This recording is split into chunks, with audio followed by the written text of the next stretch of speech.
Hi, and welcome to this week's episode of In the Blue Paint. Now, I know it's not Sunday, and usually I do my videos on Sunday, but I was feeling a little sick yesterday, so I thought one day is not going to hurt, and I'll sound a lot better when my nose isn't stuffed up. So, this week I want to talk a little bit about the Leafs, not too much, just a few points I want to bring up about the Leafs, and then I want to talk more about what's going on around the NHL and some stuff to watch out for heading down the stretch. Okay, here we go.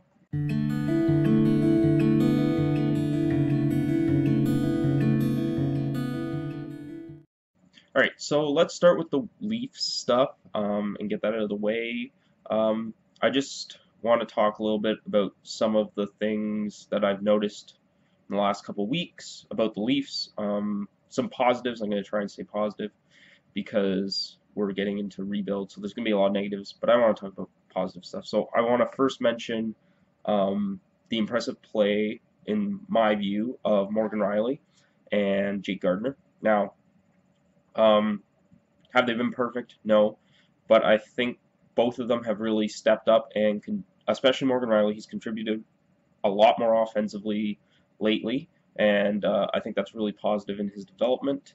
And I've noticed Jake Gardiner has been playing a lot better or a lot more soundly under Horacek than he was under Carlisle. So hopefully he can continue and be a part of the Leafs going forward because he's still pretty young. Um, yeah, and then the next player that I wanted to mention is Nazem Kadri. Now he's a young player. He's coming up to be an RFA this year, so he's going to be in the news a lot.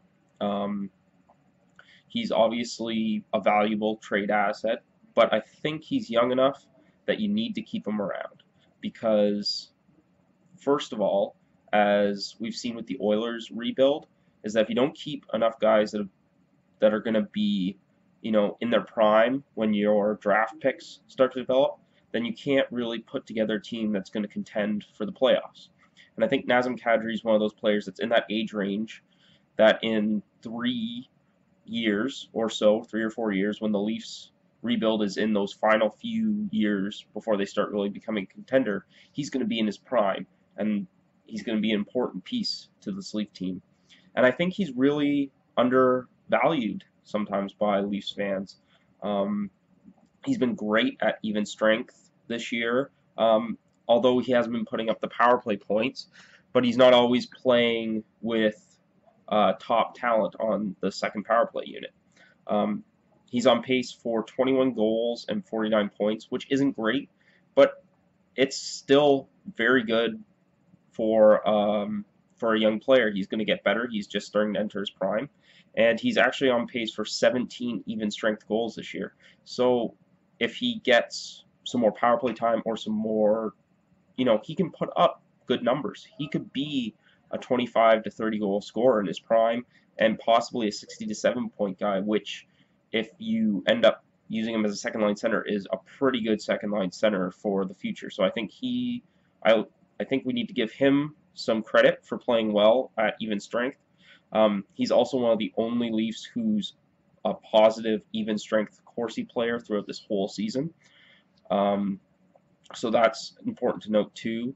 Uh, so I think we need to give some credit where credit's due. And Nazem Kadri, while hasn't been that consistent this year, he's still a young guy and he will develop that consistency. I think he's an important part of the Leafs going forward. I don't think the Leafs should trade him.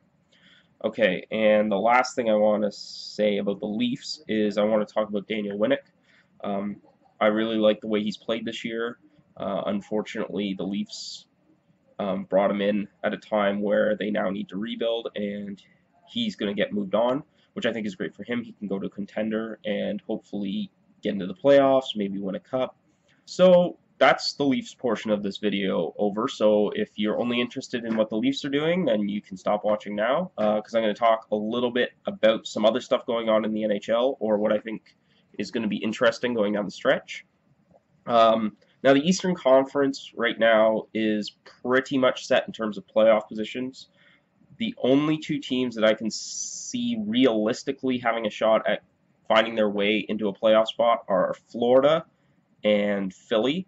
which is interesting because a few weeks ago, most people probably wrote Philly off. They were playing not that great, but they've had a real resurgence, and they're now only, I think, 4 points back of Boston for the last playoff spot. Um, so, no, other than those two teams, there aren't too many teams in the East that are realistically. The next team down is the Sens, and they're 9 points back of Boston. 9 points is a lot to make up at this point in the season. So the East isn't as interesting in terms of who's going to make the playoffs, but it will be interesting in terms of where the playoff teams finish and who they'll play in the first round. So currently, there could be some good matchups. I mean, you got the Islanders and the Rangers in the playoffs. If they finish in certain positions, they could play each other in the first round. Penguins and Capitals, that's a good matchup. I think right now you would have Montreal and Boston in the first round, which would be a great series. So it'll be interesting to keep an eye on that, and if one of those two teams, the Panthers or the Flyers, manage to get in, make some interesting matchups. So let's talk about the West, because it is much more interesting. Now, right now, the Kings have started to look like the team that dominated the playoffs for the last couple of years and have won 2 Stanley Cups. They are currently 7-3 in their last 10 games. So, and they've moved into a playoff spot, so watch out for them. The Canucks just lost Ryan Miller for they're not sure how long. He has to have an MRI, which could really hurt them, especially considering they're only 3 points ahead of the Kings, the Flames, and the Sharks, who are all tied at 68 points, and are all looking to either A, get into the top 3 in their division, or B, get one of those wild card spots.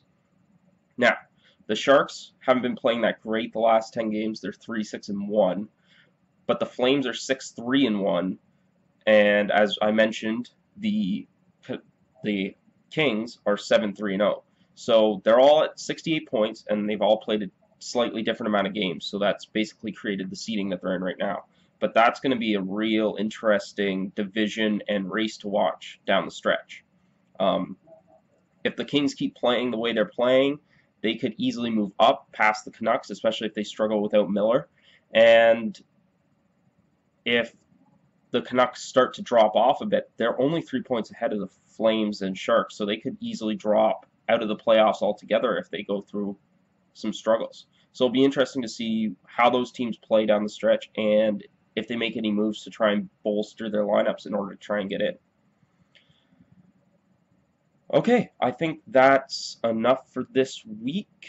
I'll be back next week to talk more about the Leafs and more about what's going on in the NHL. All right, thanks for watching.